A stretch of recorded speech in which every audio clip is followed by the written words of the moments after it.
What to do when you're triggered. What to That's what do? that's what we're gonna call this thing. We didn't come up with a title in advance. We pushed go before we started. We're both triggered today by various life events we're facing in our personal lives. We just needed to hit go, Yeah. hit record, and we Maybe felt that's like the title. Just press record. yeah, just press record or don't just press record. It's gonna be part of our advice later. Yeah. But yeah, we're keen to talk about this because guys, we get lots of guys are triggered a lot, then they're embarrassed of what they do when they're triggered. A lot of guys are trying to get better with that kind of stuff. They don't have a lot of awareness around what triggers are, or why they are the way they are. So, in this episode on how to manage being triggered as a man, we're going to cover what is being triggered emotionally, how people get into trouble, why we get triggered, what to do when you're triggered, which is going to be the bulk of this, the actual steps. And we'll come at it from different angles. Sounds like Josh has studied this quite a bit, eh? I've studied this. Yeah. I think what got me into studying the idea of being triggered is that video of the lady at a rally screaming into, it's like that clip gets used as a meme in every people being upset thing. I'm just joking, man. Yeah, I mean, you see examples of it everywhere. These people getting upset and they think that they're in the right because it's their experience. Really, they're just triggered. Not to downplay anybody's experience, but people get triggered into intense emotions all the time. I'm triggered by the word triggered half the time. That's like, I say that semi-comically, but also like it's become that kind of a word, Yeah, overused, played out, kind of almost used as like an excuse for irrationality or like being unreasonable or just getting super emotional. Yeah, I would agree. I've seen people use it as like an out for gnarly communication, So what is being triggered, Josh? What is being triggered what the fuck is being triggered? Yeah. Trigger. So the thing I find like a little bit comical is the word triggered. If I go back and think of like, what would I have called this 10 years ago? The word triggered wasn't a word. So it would have just been You would have called it punching a guy in the face in hockey. That's probably what you would. Yeah, maybe. No, that was fun. Yeah. You would have called it losing your shit or being a spaz, Like if it was low level stuff, you would call it being spazzy. If you were like flipped out, you'd call it flipping out or losing your shit. Mm-hmm.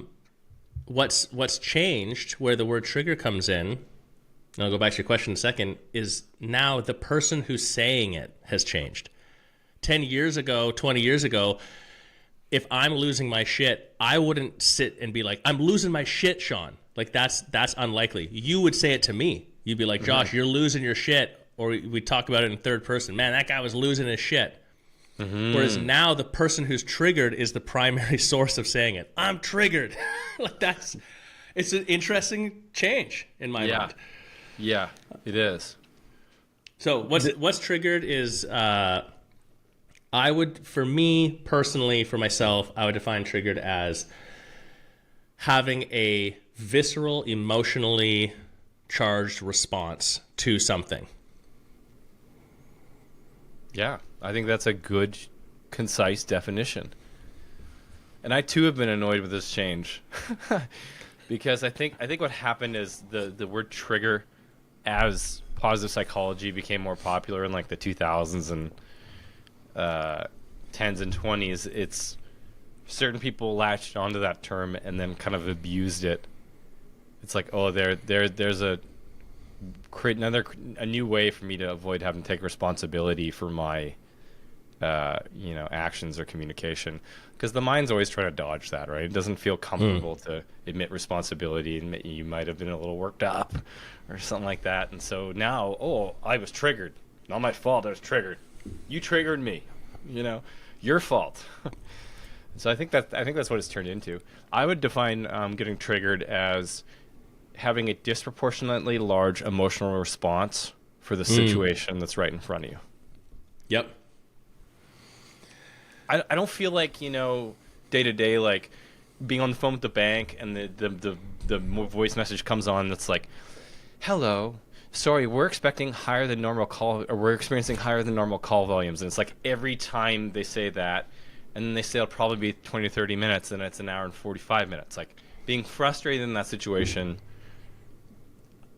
isn't being triggered for me. It's if I start screaming and losing my shit and, I don't know, taking it on my partner, and, there's that next level. Right. I think I would add to that, and it might be on the path to, control's the wrong word, but controlling it. Managing. It's the actual managing. It's that internal emotional thing that like, it's not a controlled thing. It just happens, right? You don't decide to be triggered, hence trigger. No. It's like something happens and it just takes place. And it's interesting because some people have it a lot more than others, right? Like, everybody gets triggered. Yeah. I have resistance to even using that word in this conversation. No, it sounds really We've funny. already used it 100 times here. But literally everybody gets triggered. I've seen the most timid, conflict-avoidant people get triggered. I've seen really, like, assertive, leading men get triggered, But then there is this spectrum where it's like certain people don't get triggered very little, it seems. And then other people get triggered, like, all the time. And, cranky old people are like that. That's one of the archetypes, Yep. Why do you think that is? I think, well, controversial take. I think people have trained themselves to be triggered. I think that the intention, the goal is not to not ever be triggered. I don't think that's possible if you're a human being. The exception being if you're a yogi, if you're an absolute yogi, like Brahmin, you spend your whole life meditating, then maybe, because you have complete detachment, you can take samadhi. So that's a different level of thing. But for the average person, the goal isn't even to not be triggered, but it's to be able to manage yourself if that happens. It's how sensitive you are. So it's a spectrum of sensitivity. And I feel like some people maybe have a natural proclivity for more sensitivity. They maybe have a personal history of traumas that increase their level of sensitivity.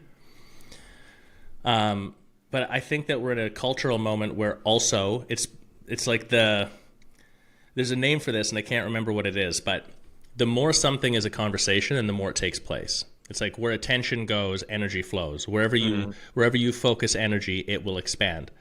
The example of this, for a slight tangent, if you'll indulge me, is until, 1995-ish, I don't know, get the dates wrong, but somewhere in here, the idea of anorexia and bulimia, wasn't a thing. It was hyper rare, very rare.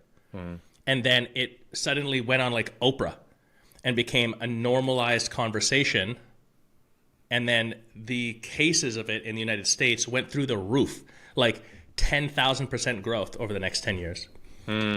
Because it was a conversation. We need to fight against this. And it was everywhere.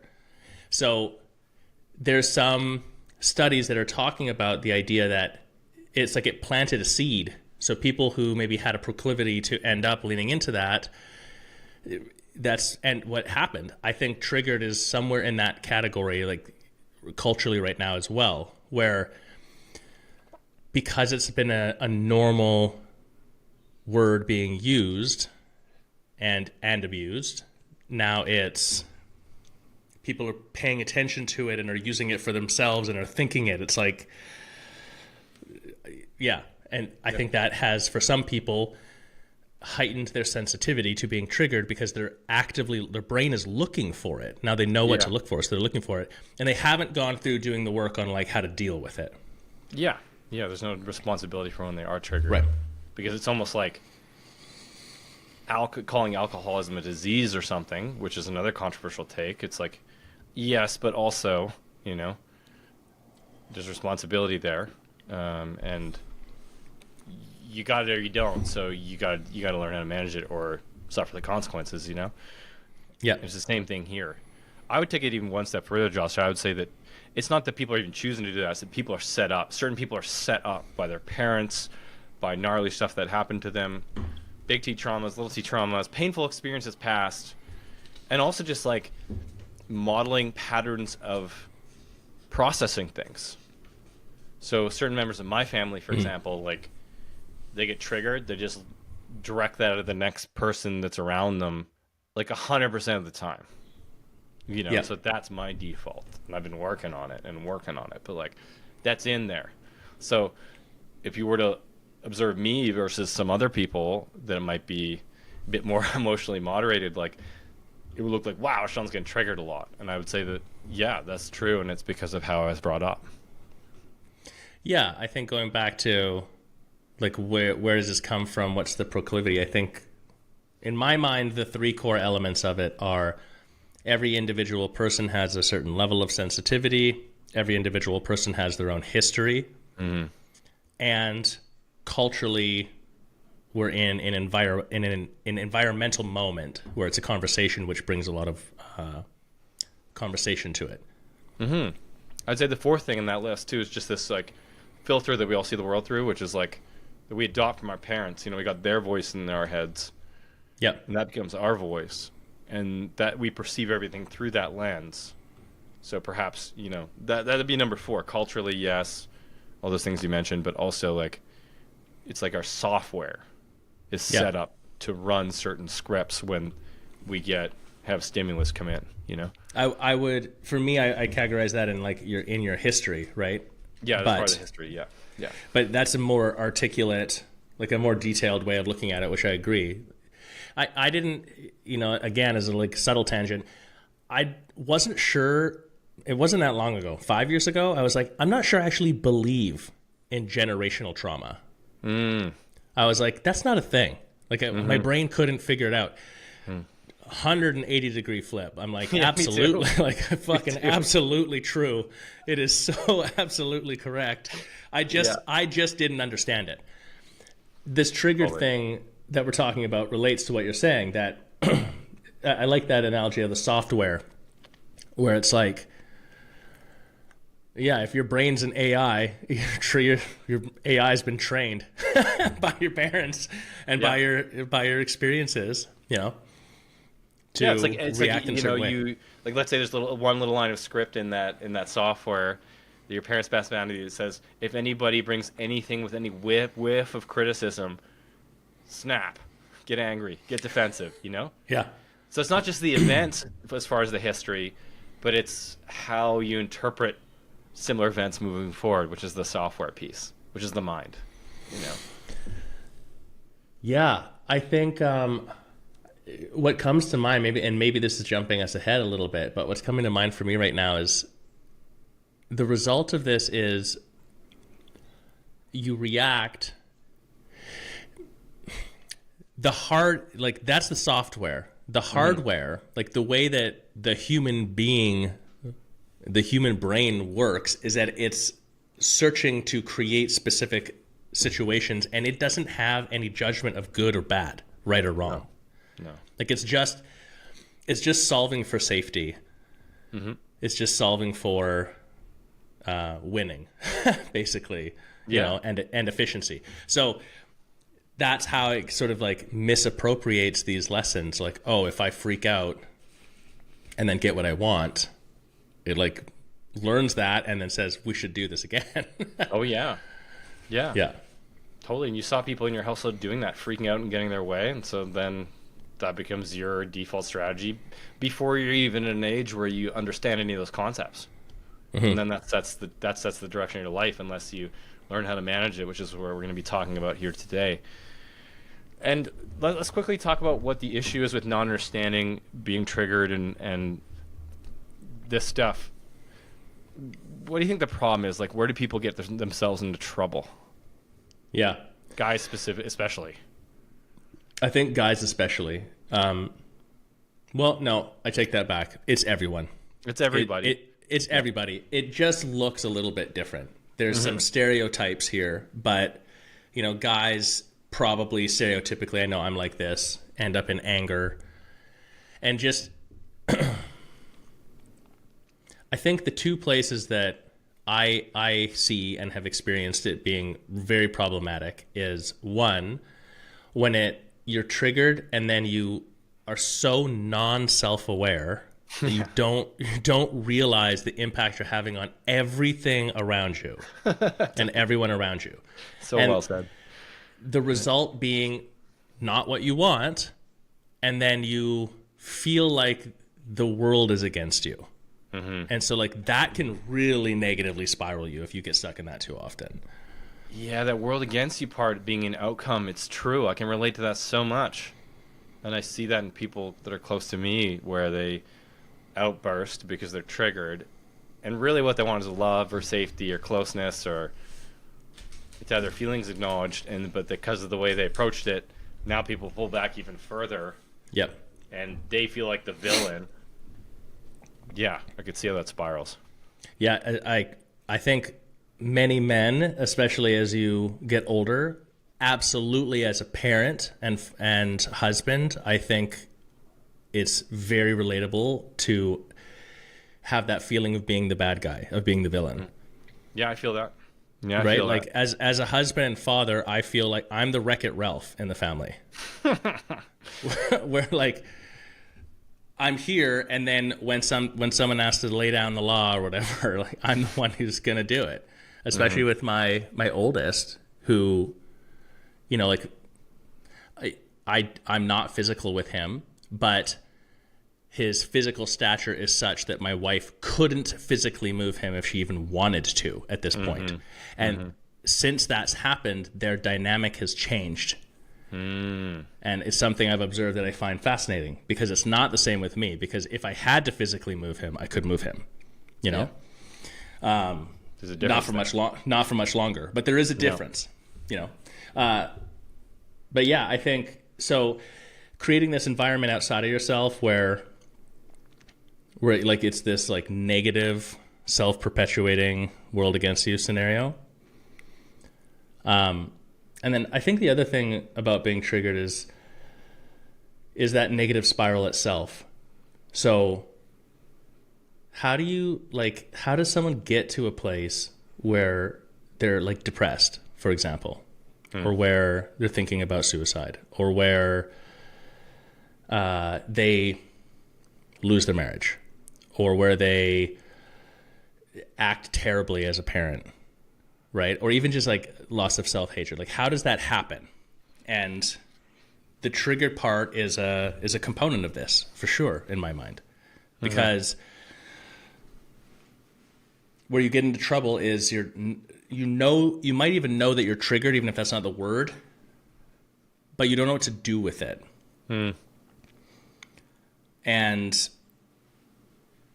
maybe these aren't even 2 points. Somehow in my mind they're separate. Then you behave as if the external world is not you. And that you don't have control over anything. Yeah, I don't know. You end up in a bad place. Yeah, makes sense. Yeah, and that's a result of like, we got these different parts of the brain, right? We have the lizard brain, which is like just trying to keep us safe all the time. That's the first part of the human brain that developed and develops. And then we got the monkey brain, and then we have this prefrontal cortex, which is the logical thinking brain. The challenge is when you get triggered into emotions, the amygdala is in the center, which is the emotional center, and so that gets flicked on. The rest of your logical thinking brain gets turned off, and so there's no gap between like the input, which is something you find confronting, the response of the emotions and thoughts that come up, and then usually the action, which would serve us in old times if somebody run around a corner and try to cut your head off and take your wife with a sword or something, or like an animal running around the corner, right? It's like you don't have time to think. You just got to start swinging. Yeah. But in our home lives, it doesn't really work. And so that gap that you can sometimes get between input and response, where it's like, okay, the sitting on the phone with the bank, you know, you can notice it, go, wow, I'm feeling frustrated, and then you can kind of like, okay, I'm gonna breathe. You can kind of like do some management strategies to like, you know, turn it down. That goes away when you're really triggered, because that monkey mind gets engaged, and then you end up doing things that make things a lot worse, and end up making a lot of men feel like they're alone and the world is against them and they're separate from the world, as you were saying. I have something to add here too that I think is really wildly underappreciated until people sort of get it for themselves. The other element is when your amygdala is like firing and it turns off these other parts of the brain and you're in fight, flight, freeze, fawn, you're actually physically changing your body. You're changing your hormonal state, you're changing your energetic state, you're imprinting energy to your fascia, et cetera, et cetera. So for the problem with being triggered all the time or too much is that you're training your mental muscles to do it faster and easier. You're training your physical muscles to do it faster and easier, right? You're like, you develop a reflex for it. But the other weird ways that this plays out is when people talk about like symptoms of ADD, ADHD, symptoms of social isolation, symptoms of obesity or not being able to put on muscle, either end of the spectrum, symptoms of stiffness, like physical stiffness in the body, can't touch your toes. These are body responses of imprinting the experience that you've had mental emotionally.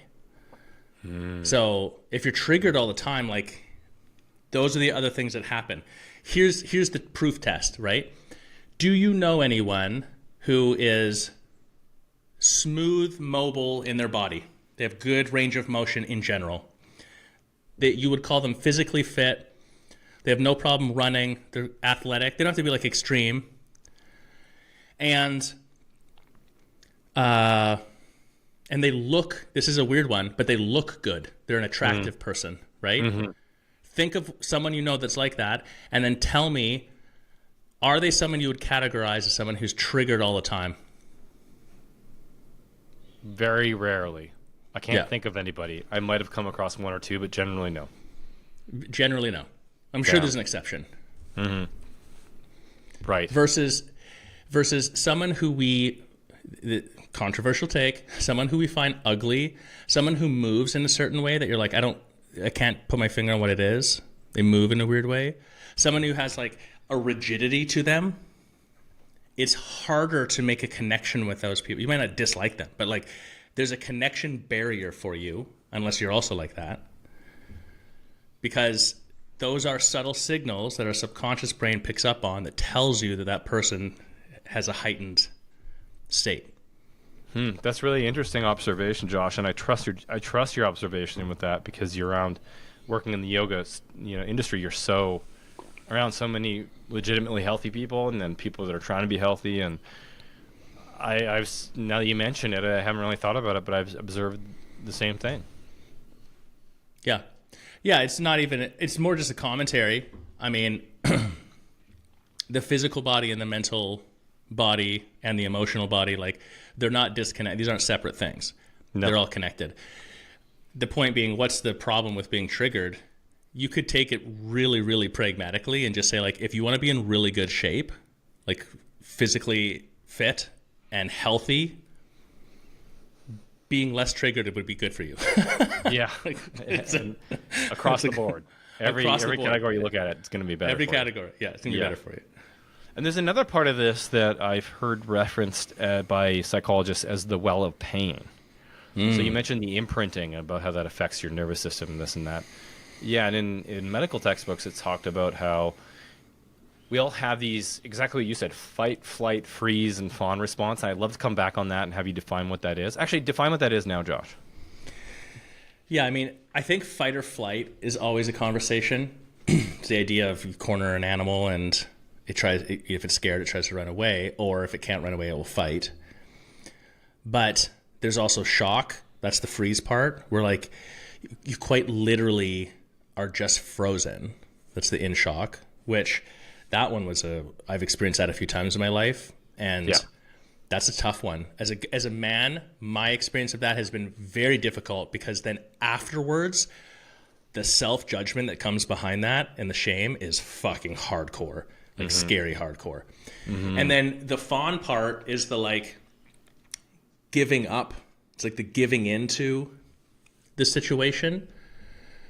Like just, it's like to throw your hands up and being like, I'm totally out of control in all levels. Kind of like futile thinking, acquiescing, the elephant on the rope kind of thing. Yeah. So, I mean, those are normal potential responses. Just the same as in the beginning, at least, what triggers you is not necessarily within your conscious control. I think same thing, your reaction to it, not necessarily within your conscious control. Yeah. They're all an equal response, right? It's just, they're just different. Yeah, and they're often actually, like, which we default to is often trained when we're younger, based on how people respond around us. Yeah, so that's a thing, and then there's this concept of, like, this well of pain that we have. And what that is like when animals, like if a gazelle's on the Serengeti or whatever, and it's being chased by a lion, and already sounds terrible, but I experienced it to be true. If an animal's chased by a predator, if the animal gets away, or like if a bird hits a window, it'll have to sit there and shake out what just happened, or else some animals will die. So if a gazelle's running away from a lion, it gets away, it'll go find a bush and literally shake for like hours and hours and hours. What is that? Well, that's the nervous system shaking out, burning off that excess energy that the body just put into the body to get away from that dangerous situation, which is like hormones and all sorts of stuff like that.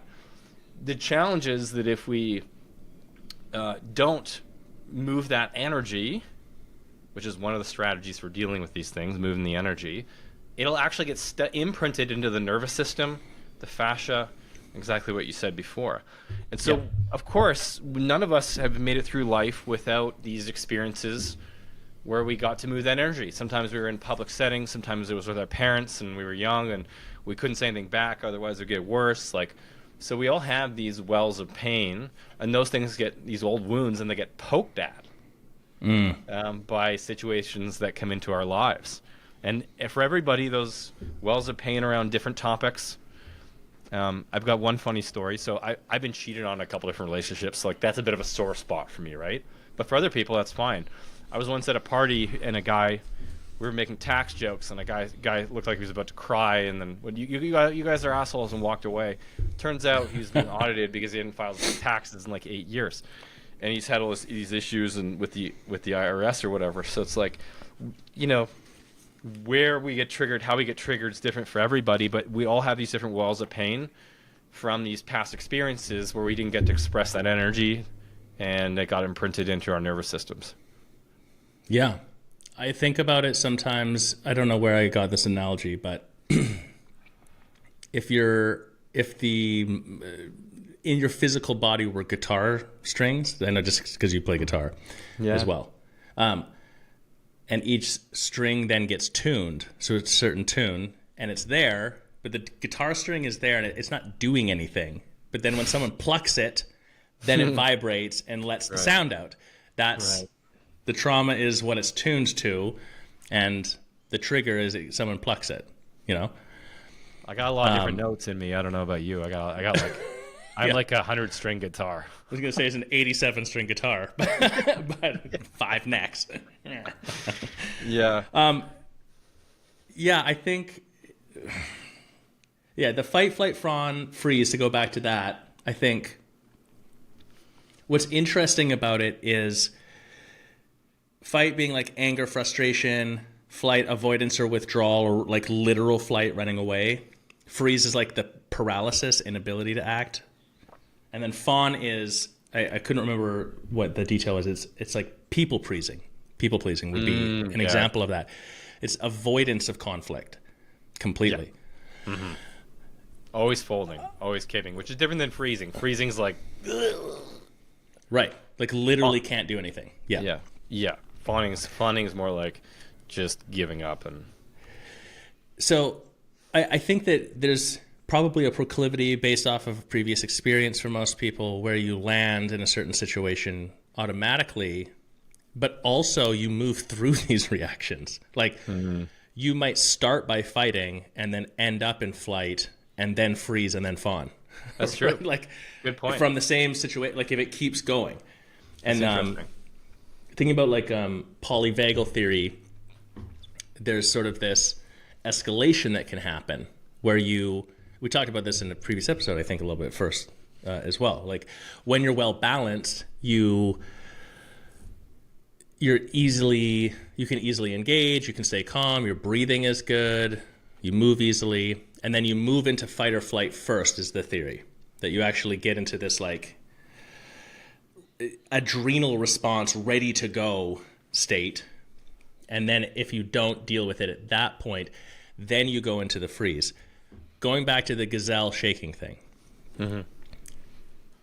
If you go through and you're in this fight or flight, and then you stay there for too long, and then it imprints, quite literally it's like imprinting that on the body. And that's where the shaking comes from with animals. I observed that as well. I used to do marine mammal observation as a job, and that was an interesting thing we would see. But that's where a lot of physical movement therapy historically has been and is now. So like yoga, the purpose of asana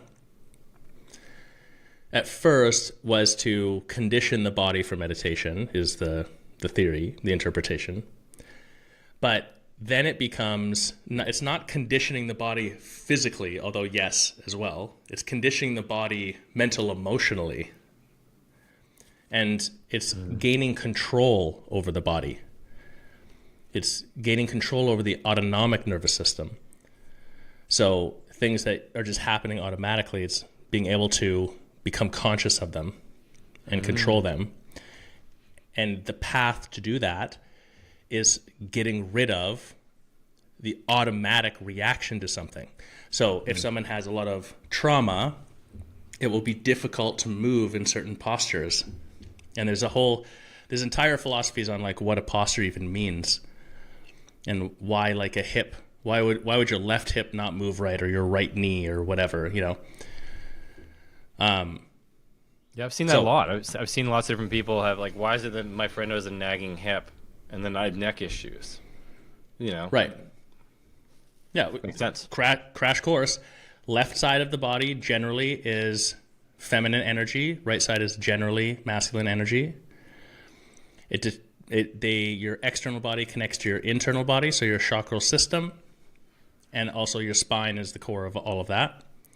So, for example, something that would be lower down in the body would be further into the past. It's sunk down over time.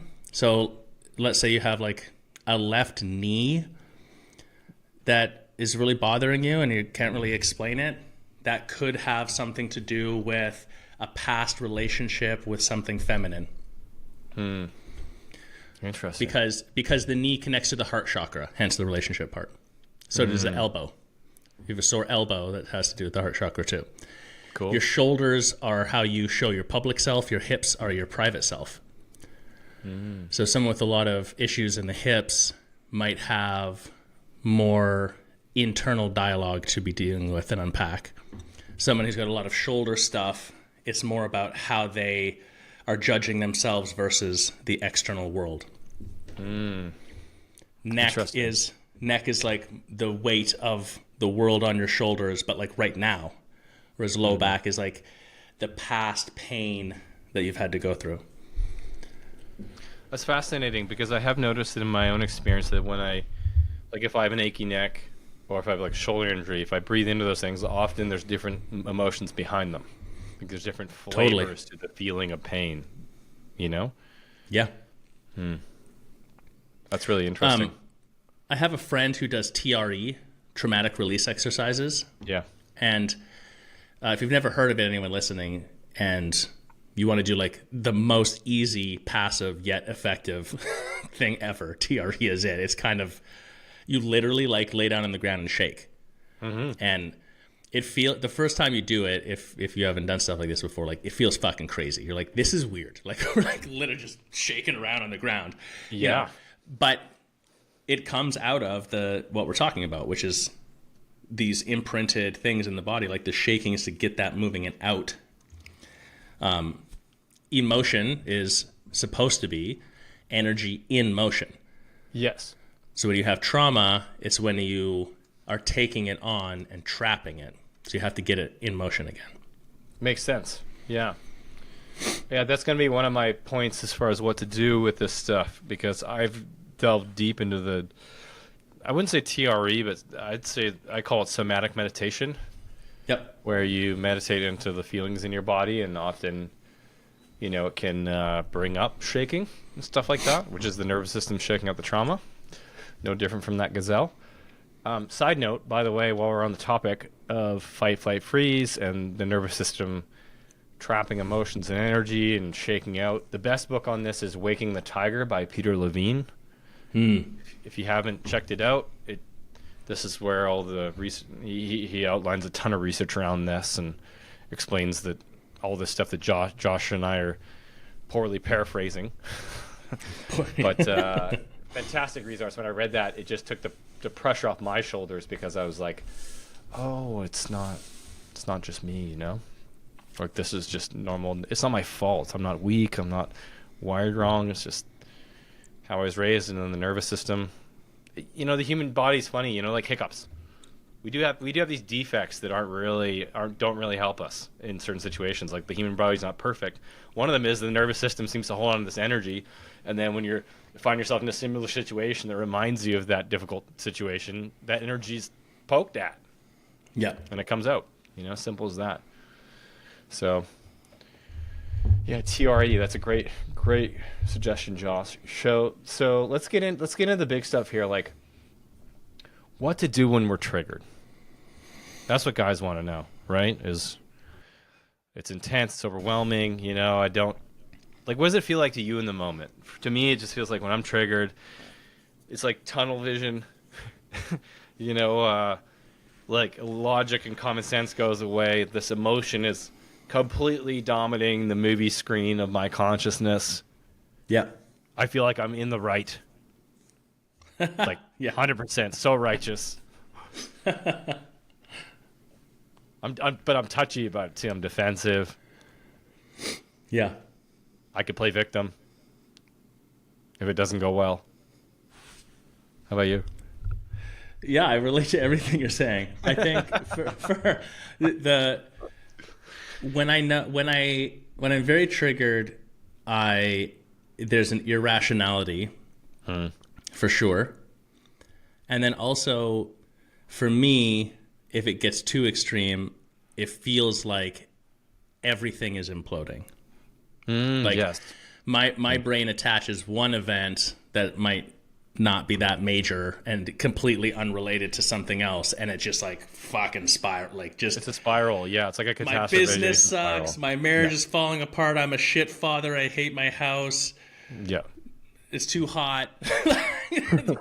Why'd that asshole fucking hit my truck? Like it just like all of it at the same time. They're like, dude, you just literally spilt the milk. Like, yeah, no big deal. No, yeah, yeah. But so it can go that far.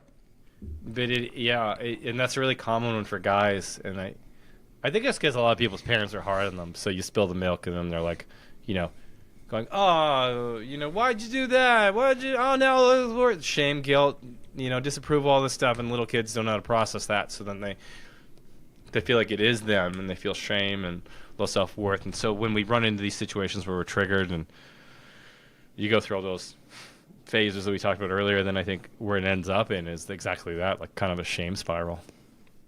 I was going to say the shame spiral. Yeah, that's exactly the right wording. Like for me, my most common reaction is anger first. Like I feel frustrated, and then anger is what bubbles up. Mm-hmm. And then that can turn into self-judgment, which then makes me more angry. And that's the spiral. Yeah. It's like I'm angry, and then now I'm angry that I'm angry, so then I get more angry. Totally. Like, oh my god, what are we doing That's here? so funny. I love articulating this stuff. That's why I love talking about it, because it's so ridiculous. But it's just the mind, again, reaching to try to create safety, just panicking, safety. The frustration and anger thing, just as a side note, is a good tell, because a lot of men, it seems like their default is anger. But in my experience through somatic meditation or like exploring these feelings, behind that anger is always a different emotion. It's almost like anger is a cap that sits on top of what we're actually feeling. I don't know if it's like a biological thing because men used to fight a lot, and so anger is the default for survival, or if it's just like we've been shamed for other feelings, but anger was fine to express playing sports and stuff like that. But either way, like often if I feel really angry and then I'm really angry and I go hit the punching bag or something, if I sit with that after, all of a sudden the crying tingles start to come up. It's like there's sadness or there's shame or there's just feeling overwhelmed behind that.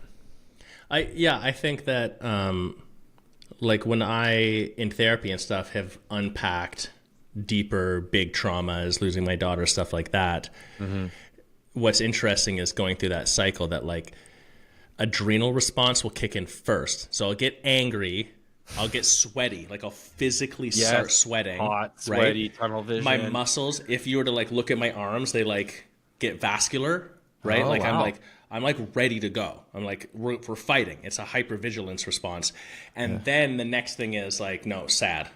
So I think for a lot of guys, I don't know why, but it seems to be a common thread that anger is there first. And I think that that's a protective thing. Yeah. Right? Like if I get angry and I'm ready to fight, at least I can keep myself safe because I can fight, Yeah, that makes sense. When I've experienced things where I can't fight, that's where I end up in the freeze personally. And that's hard. That's where then you self-judge that, after the fact. Yeah. And I think it's like, I wonder if it's like just this modern way of living where we don't really have to fight beasts or we don't have to fight rivaling tribes. And so we don't like have a lot of outlet for that, maybe aside from sports, or whatever. But the mind's still interpreting these events as benign as they might be compared to what the real threats used to be. Like me sitting on hold with the bank and getting angry versus like, a warring tribe coming over the hill and raping and pillaging everybody I love. Yeah, like it's the brain's just hardwired to go straight to anger because of those millions of years of that being the reality. And I don't know. I've never actually read anything on this. I would be curious if this was true, but I wonder if, and I'm sure it's different for different people. Maybe it's different for men and women too, but I wonder if there is a situational impact on whether you end up in fight, flight, freeze, or fawn. And we live in an environment in Western culture, especially, that's comfortable enough that anger is the thing that can happen because it's an option. And here's the example. Here's where my mind is coming up with this, right? Like when I was driving the truck down this year with my son, I think I mentioned this. We got pulled over by the cartel twice, actually, at a roadblock. But the first one, we were fucked. We were totally stuck. It was a roadblock. They had physically blocked the road with concrete, so you couldn't escape. There was 10 of them, heavily armed. Like they had us. And my reaction wasn't fight right then. It started to go into the fawn part. I thought you were going to say joining them. Your reaction was to join them. Yeah. Yeah. Hence the fawn. It'd be like, yo, you guys, are you hiring? Because how do you get in on that? How can I get in on this? But after the fact, I was angry about the situation. I also went through that. But in the moment, anger wasn't what came up right away. And I had my shit together enough that we handled it fine. Nothing bad happened, whatever. Story for another time. But thinking about it in hindsight, I wonder if the reaction's different. It's not like, oh, I was triggered by this thing and then I just automatically, because I'm my dude, I'm always going to be angry. It wasn't in that case, because had I have gotten angry in that situation, that would have put us in more dangerous. True. Like we would have been in trouble. If I tried to fight them, it in some way, it would have put us in a lot of danger.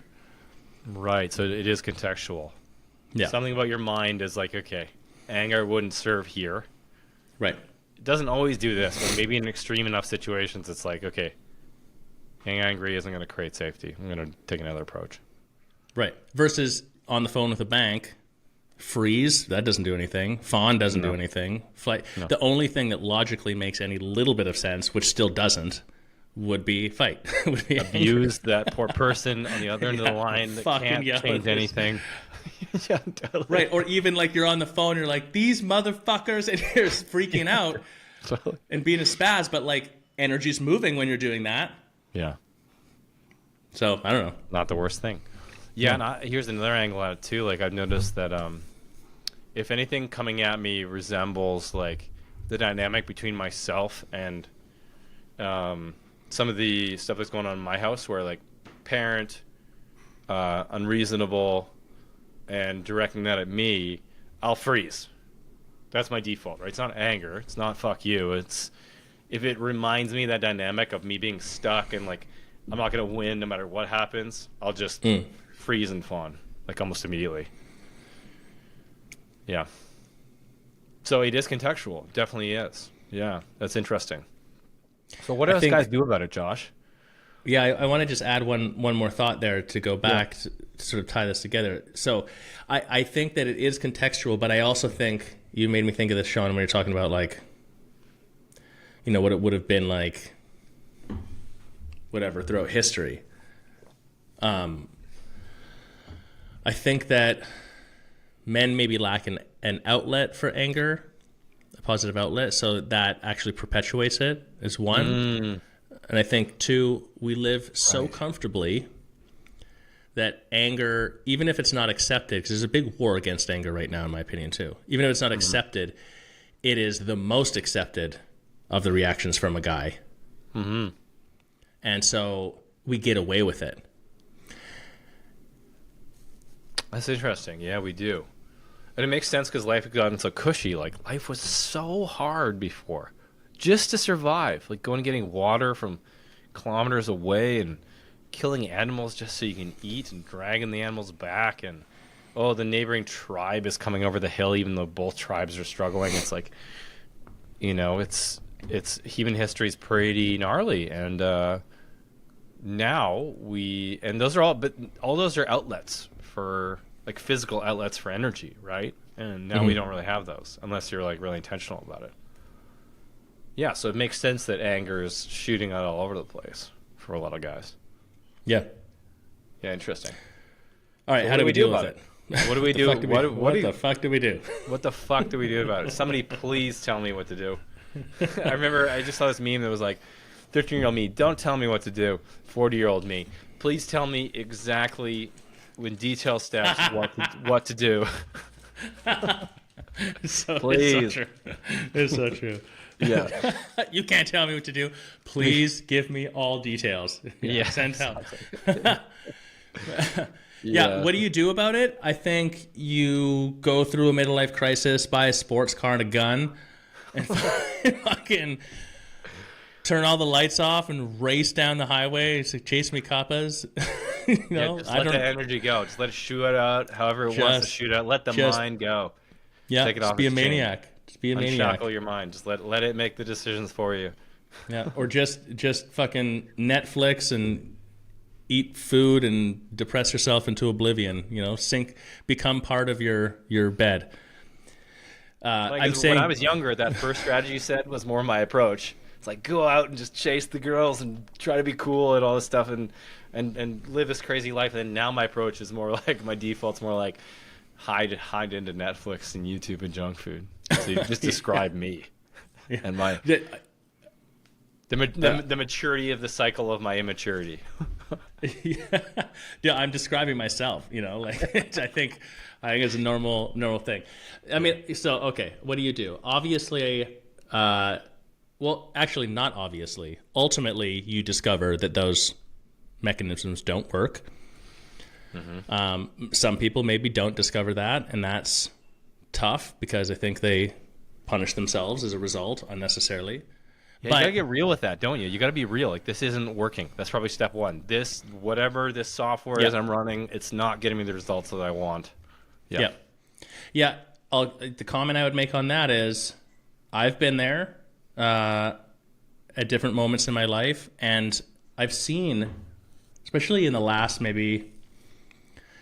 decade of my life, but last 5 years especially, I have acquaintances and experiences with people who are my age and a little bit older with kids and stuff like that, and like you can kind of see it now. You can see it where it's like a person is behaving and escaping and giving into doing and behaving a certain way that it's like, that would have made sense when we were 25, but like, we're fucking 45, bro. Like, that's not, wake up. It's not gonna work.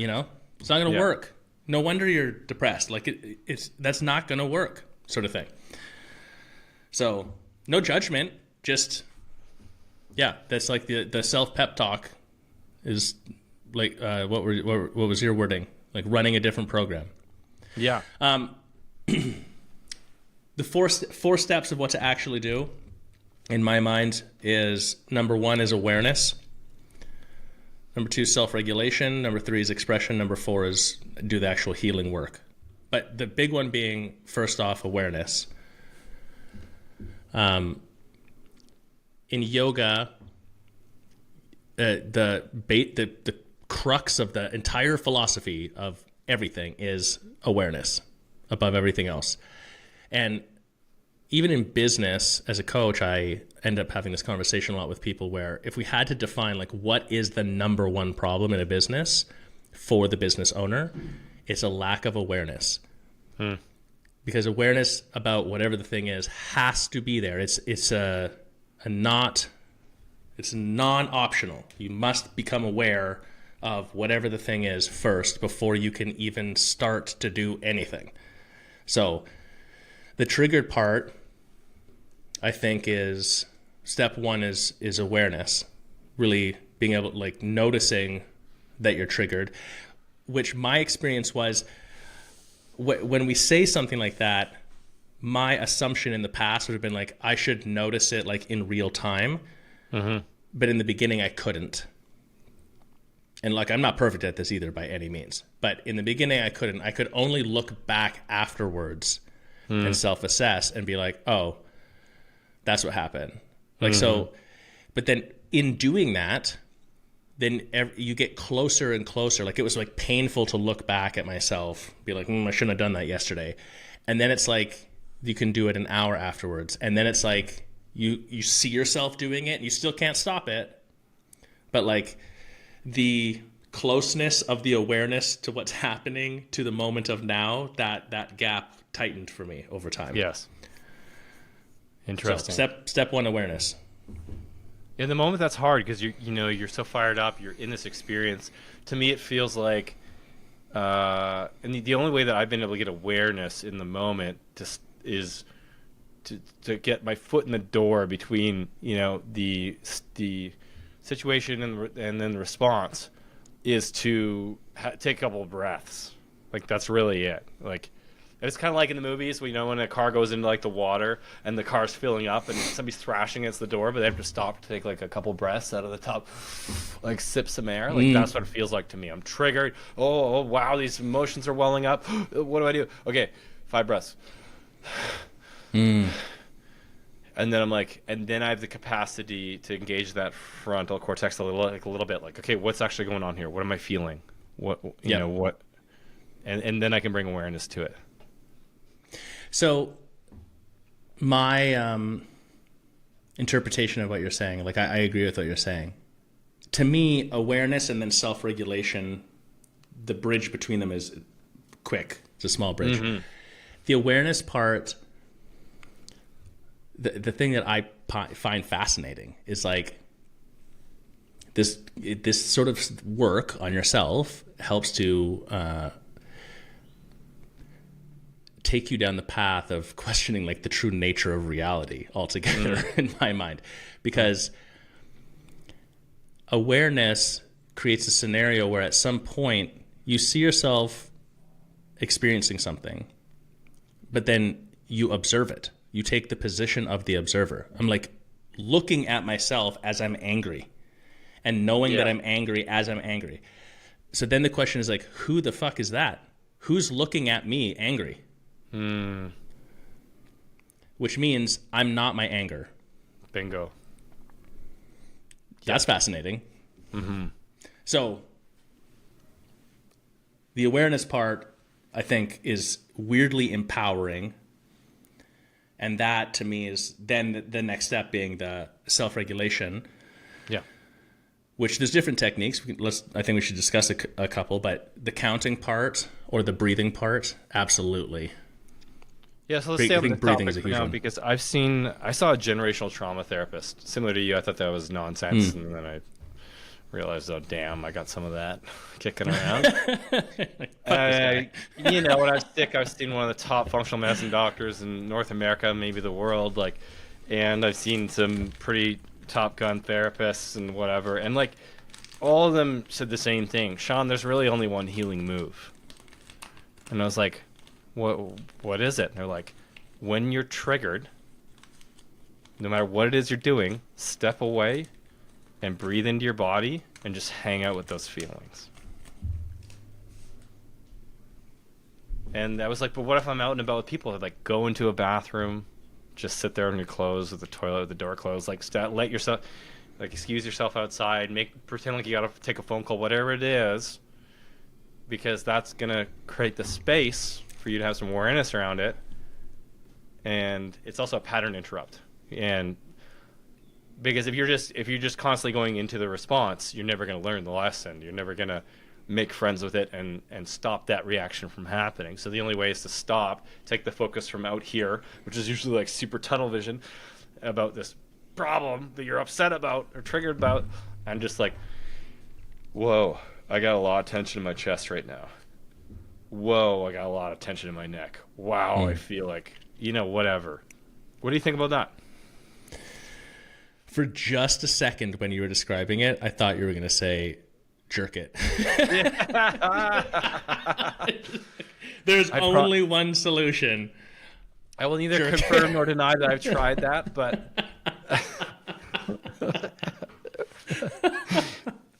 Oh my fuck. It's a pattern interrupt. That's probably one of the best pattern interrupts. But then you're going to have a new problem, which is now you got a new masturbation habit. And most of us guys don't need more masturbation. We don't need more of it. I mean, no, I think it's interesting to sort of sum up all of these different things that people describe, but I agree. If I look at any technique that I've ever used or ever heard, it could be summed up categorically into that. It's like taking this moment aside for a second and sitting with it. Absolutely. And I think that the other thing, counting, breath, meditate, whatever, like punching bag, those are all just the excuse to do that, basically. Yeah. Well, that's what comes next, right? Is once you've gotten yourself out of that pattern of in this fucking tunnel of anger or sadness or shame or whatever it is, like you're in the shame tunnel, it's like once you've kind of got a little bit of distance from that, then you can suss out what you need. So it usually goes like this for me. It's like, if I'm able to step away from that phone call with the bank, if I'm losing my shit and go, whoa, I'm feeling really angry. Fuck, I'll go hit the bag. And then I will, It's like the management strategies come as a result of that awareness. Yep. Yeah, the management strategies. So awareness, sitting with yourself. This is jumping us ahead a little bit too, but I think, because the fourth element is like the healing work element, where you're like unpacking deeper stuff about yourself and self-discovery, etc. But then that goes back in the awareness part. So like when you sit with yourself, then for me, one of the management strategies that happens right after looking at it for a second is self-talk, like literally talking to myself. That plays out in a couple of different ways. Sometimes if I'm really more grounded, it's like catching a thought as it's happening and then just looking at the thought and be like, huh, that's interesting. Like or like actually saying to myself, like, that's a dumb thought. Yeah. Right? Oh, my wife hates me. I'm like, that's stupid. She doesn't. Fact. She doesn't. Fact. Yeah, that's not true. What the fuck are you Yeah. talking about, idiot? Yeah. Right? Yeah. And sometimes it's deeper. It's like talking to whatever you want to call it. Talking to your exile, talking to your manager, your firefighter, your fighter, your inner child, it's like this version of yourself that you split from your core self through your traumatic experiences of life that's now in the driver's seat for a second. Mm-hmm. That version of you, that quote person, is in the driver's seat because they think they need to be to protect you in some way. Mm-hmm. So that's who I'm talking to. It sounds psychotic if you haven't done it, right? But it's like I even have a clear image of a couple of my managers, and one of them I'm like, oh hey, there you. Oh, interesting that you're here managing this right now. Oh, you again? Yeah, the guy who's angry you on again. the phone again or whatever. Yeah. What's up, dude? Like, what are we protecting here? What do you need? Yeah. Like, actually asking that question. Yeah, I do the same. It's hard to do. Like, this is easier said than done. But my experience has been, if you can get quiet with yourself for a second, if I can do some self-talk, and sometimes it's very quick, past that moment in time, with the exception of an actually extreme situation, I can't stay in the triggered state anymore. Like, if I was to stay in, let's use anger as the example, it's because I would be deciding to be. Mm-hmm. And yeah, so it's interesting. It's that pattern interrupt where it's like, Yeah, it does, yeah. Or at least for me, it's not as intense. I might still be angry, and then I know what to do, and I go hit the bag. But it's turned down. The volume's turned down 50%. yeah. Which I would say, like, that's kind of the point. It's okay. You're angry, cool. That's no problem. Mm-hmm. But staying angry is not about it being a problem. But like then that's on you. You know, it's not Totally. It's not a reaction anymore. Now it's a choice. Yeah, you're perpetuating it. Mm-hmm. Yeah, that makes sense. And it always ends up in self-talk for me. It's like if I sit with myself, I'm like, whoa, why do I feel sad? And then it's like, and I can ask myself that, or maybe it's a certain kind of self-talk. I remember in a men's group, one guy, his language with his, whatever you want to call it, manager or inner child or mind was like, good boy. That was this thing that would kind of open it up.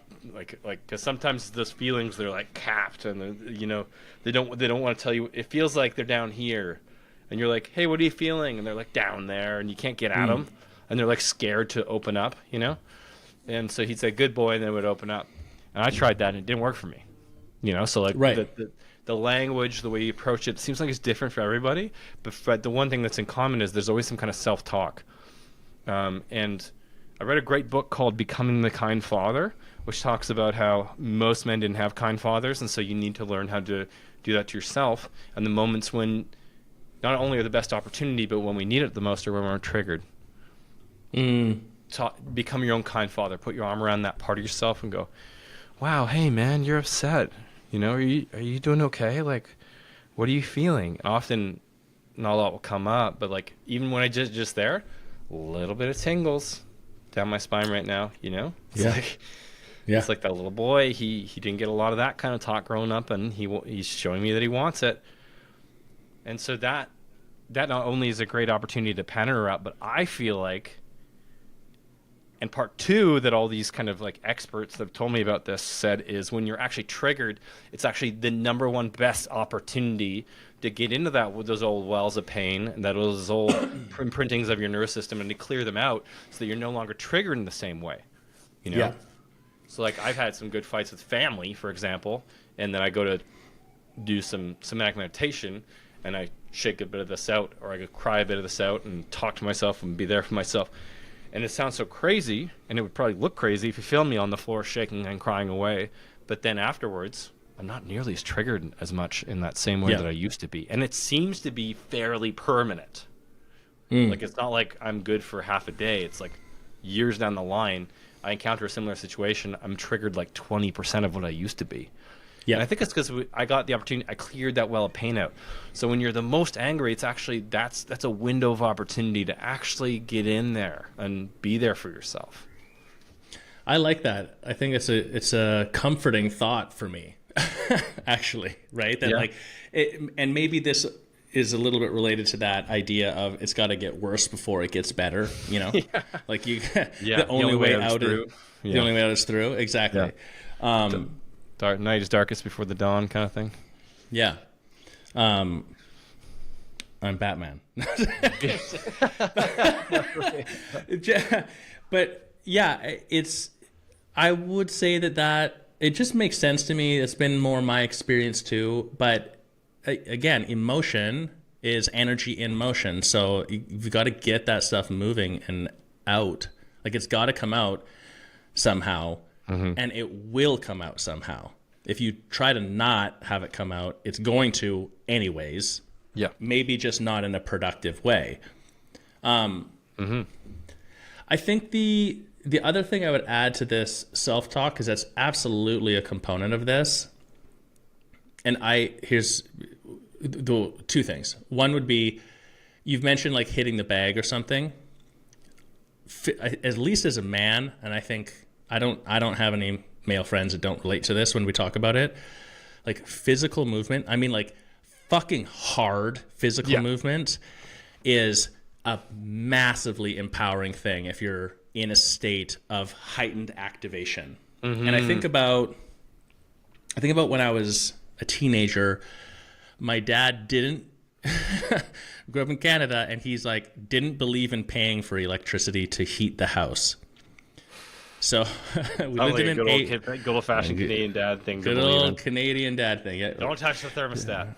Yeah, don't touch the thermostat. It's turned off, even though it's freezing. We lived in an A-frame. He's like, we had a wood stove, and his saying was, he's like, wood-fired heat's the best because you get hot when you chop the wood, you get hot when you stack the wood, you get hot when you burn the wood, and it keeps it.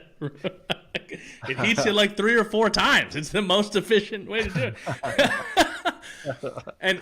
And for anyone listening who thinks like, oh, that's a wintertime thing, no, it's not if you're in a family who heats with wood. Because in the middle of summer, we'd be driving the truck down the highway and there'd be a tree falling over, and he'd just fucking pull over. Be like, let's buck up this log real quick. Gonna need some firewood in 6 months from now. Like, anyways. Yeah, you get dried out in advance, so that's a real thing, yeah. But that little tangent down memory lane aside, yeah, I always had firewood to chop. And so I can remember breaking up with this girl when I was like 15, and I think I must have chopped a cord of firewood. Like I was just so pissed off. just giving her, you know, I've often thought I should, you know, there's no reason for us to have any heat in our house in Mexico here, but just have a stack of firewood to chop out here for my son just because. Wood. Yeah. So hard physical movement. And then the other one more recently for me has been temperature change. So I have an ice bath, and my same friend I was referring to that does TRE, one of the things he recommends too, is like just keep a bowl of water in your fridge, like a big bowl. And if you have an ice maker, and he's like, when you're feeling really out of sorts, take that bowl out, chuck some ice in it, put your hands in it and your face in it. Hold your breath and put your face in it for as long as you can. Yeah. And like you can't, it's the same thing. I jump in the ice bath, and even my daughter, who's 9, she jumps in or whatever. When she's like, and now she knows, she has a little bit of freak out, and I'm like, hey, like, let's go in the ice bath for a minute. Get in the ice bath. No. Yeah, but you can't. I don't make her. She does it, but it's you know, you can't get into an environmental temperature shift that extreme and your energies stay the same. It's like not. I don't know why. It's not possible though. You can't stay at the same vibration, right? Like something has to shift. No, it's true. I really agree with you. Those are the 2 best management strategies for me. So it's like stepping away, breathing into it, but then what do you do with the feelings that are still there? It's and I say punching bag because I had a mentor tell me it has to be a movement where you're pushing away against something. No. With anger in particular, like, yeah, you can go for a jog and that'll help with anxiety, and like movement's movement, right? It's great, but like surfing doesn't do it for me. If I'm angry, occasionally I have a ragey surf and it'll work out well, but usually it doesn't. It's got to be some kind of like pushing away, like even just pushing against the wall, like doing some push-ups against the wall if you have to, or like punching bag or smashing pillows. It's got to be some kind of like push away energy, and chopping wood is a great example of that. Or this one time, actually, I was in a weird situation where I was in a sauna at a hotel on a beach, and I had this situation that triggered me a lot. So I went to the woods out behind the hotel, and I grabbed rocks and sticks and just smashed them against the trees. And it was like nobody was around, so nobody could see me. Otherwise, I would have looked completely crazy. But I went from being like tuning fork wired sympathetic dominance to like, okay, I can imagine now, it's fine. Or and then, sorry, go ahead. Oh, so one I like is if you can push against the wall, you said, but go in a door frame. Go in a door frame and just try to break the door frame. Like just push out as hard as you can. Yeah, that's great. Yeah, that's a very good one. Yeah, and then the temperature. Just a quick story. I did iboga, which is a plant medicine, psychedelic, similar to ayahuasca, just probably more powerful. And after the second one, it was a difficult experience, very beneficial. But my nervous system was like wired like a tuning fork, like crazy anxiety. I've had that a few times in my life, like after I got cheated on and stuff, where I just couldn't get out of sympathetic dominance. And so I was trying to breathe, and I was trying yoga, and the leader was like, it's okay, you're going to be fine, just keep going. And side note, Josh, we can wrap it up here shortly. I know you're on a tight timeline today. And so I tried 5, 6, 7 different things to get myself to settle down emotionally, which is something I was never taught to do, so I've always found it fairly difficult. And the last thing I tried to do was I went and had a really hot shower, and my nervous system just went, And so I've seen that in my life too, that temperature really makes a big difference. Even washing my hands in like hot water, sometimes I'll notice it. If I'm emotional about something, I'm like washing my hands in nice hot water, I'm just like, woo. Yeah. It's kind of like melts me a little bit. So yeah, that's a great one. Yeah, I like that a lot. The temperature. Yeah, I think environmental change is the way I would say, like, the temperature change is like the extreme version of that. But, if I'm like in the house spiraling, if I'm activated and staying activated, like I've got to get out of the house.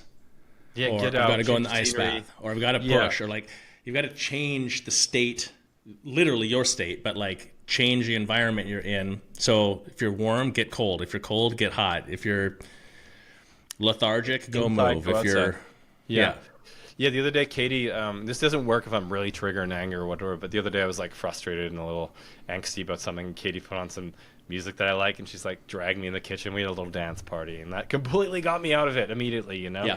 So that's the thing, changing channels.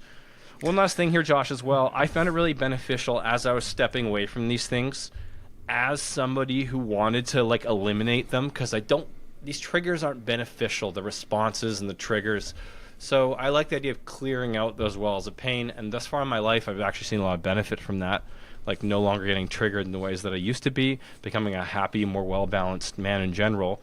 And one of the tools that helped me quite a bit is as I was navigating this, as I was starting to step away from situations where I was triggered and feeling into it, and cheerleading and self-talk and all these things we're talking about, is I noticed the same situations coming up over and over again. So I started tracking them, and I called it my trigger book. And it was just a note on my phone, in notes on my iPhone. And every time I'd be triggered, I'd write down what the situation was, and very short, like girl across the room or whatever, or parents call or whatever. And then what I felt, and then what came up when I breathed into it. And over time, I could see there was the same 3 or 4 kinds of situations and responses. And that helped me identify when it was happening the next time. Or the next times, and then that really helped me manage it, because instead of just getting caught up in it, I could be like, oh, this is that same old thing that I find difficult for these reasons, and it's shining a light in that dark corner. So tracking it, what gets measured gets managed, and we're not exactly measuring this, but by the end of me doing that list, because I started this exploration maybe like 7 or 8 years ago. I think I had a log of like 2 years and like hundreds of events, because I was getting triggered every day, multiple times a day, different situations. But there was always a common flavor and common theme, and I got to take that to my therapist and talk through that and understand why that is. That brought more compassion and more awareness, and then I was able to learn to manage it. Yeah. To be clear, for anyone listening, what we're not talking about is write down all the things that trigger you in a book so that you can give it to other people and be like, here's my triggers. Here's my triggers for you to avoid. Totally. Can we not clap loudly because it triggers me? Yeah, no. Yeah, totally. Or just to complain or like list out the things you're annoyed by. That's not the point. It's to understand the pattern, your response, what you're actually feeling, what you actually need in those moments. Yeah. The pattern identification, I think, is crazy powerful. So in CBT, cognitive behavioral therapy, that's one of the drills that you do. The idea, one of the ideas being, you have an emotion that's automatically triggered. It's like not a controlled thing; it just happens. On top of that, you have an automatic thought, which is very simple, surface level thought. But the emotion below it on the other side, you have a core thought or a core belief, which comes from something somewhere. When you go through the effort of like, oh, I'm noticing this emotion and I'm noticing this thought on top of it, which is perpetuating the emotion, right? And then you write that down, it lets you reverse engineer it. And eventually what you start to be able to get into deeper is, I had these 5 situations, but what's like the core belief or core thought below all of this that's similar across all of them? And hence the awareness part. So this is like that 4th step of that healing work. Yes. This stuff is fucking uncomfortable. And this is not real-time management in my mind. This is going deeper so that, what did you say? Emptying the bucket or whatever. But it's like the well of pain, yeah. The well of pain, you're removing some of the sensitivity to this. In DBT, dialectic behavior therapy, there's sensitivity training where it's like you're kind of trying to desensitize, but in essence, it's the same thing. It's not by purposefully bringing things up in a negative way, but rather bringing hyper awareness to them and like looking at them when you're in a safe environment and safe space, noticing those patterns, recognizing it, etc. That makes sense. And just one asterisk on this, I want to put on this before we get to our last point, and then we close. Is I thought that I had to like identify specific beliefs or events and like articulate them well that were causing to this. And a lot of the triggers and responses that I was having, it was more just like getting really familiar with the feeling state that I'd end up in. Because I couldn't identify, even with therapy and psychedelics and plant medicines, I couldn't actually identify like where that belief came from, or there wasn't one clear vision of, being abused with this in this particular area. It's just like, this is my pattern, this is my kind of response. It's really getting to know that flavor of feeling, and so that when it pops up, I know what it is and I know what to do. Yeah, I love that. My thought off of that is, because why? Like, who cares? So maybe there is a specific event you can trace something back to. Fine. I have that, I have a few. Yeah. But other things, if you can't identify, like, who cares? You don't need to. It doesn't matter. Yeah. It's noticing the pattern and the emotion part. A guy that I talk to here often, his name's Adrian. He was saying, and this is the translation from Spanish, but he's saying, hang on, I have to translate it. you don't ask. you don't ask. So you don't ask why, you ask what for. And in English that it does work. So it's not why did this happen? Why does this happen? Why am I like this? Like, who cares why? What for? To what end? For what purpose? To what lesson? To what outcome? Is the switch? And for me, that's been a helpful thought with some of this deeper work stuff we're talking about, where Yeah, whether I can identify why exactly I have the pattern of this or that or whatever, like, who gives a shit? What for? Like, what's the purpose of it? What's it trying to get? And then how What's can it I trying give to myself get? that in healthy ways instead of Exactly. yelling? Yeah. Yeah, that's Yeah. beautiful. I really like that. That's a great summary for it. Cool. Yeah. Last question, Josh. Should we be communicating when we're triggered? Yes and no, in my opinion. Yeah. Depends on who you are. I did a few times in my life. I've done neuro-linguistic programming tests and some courses and stuff. I'm in a weird small percentile of people who is auditory. I'm double auditory first.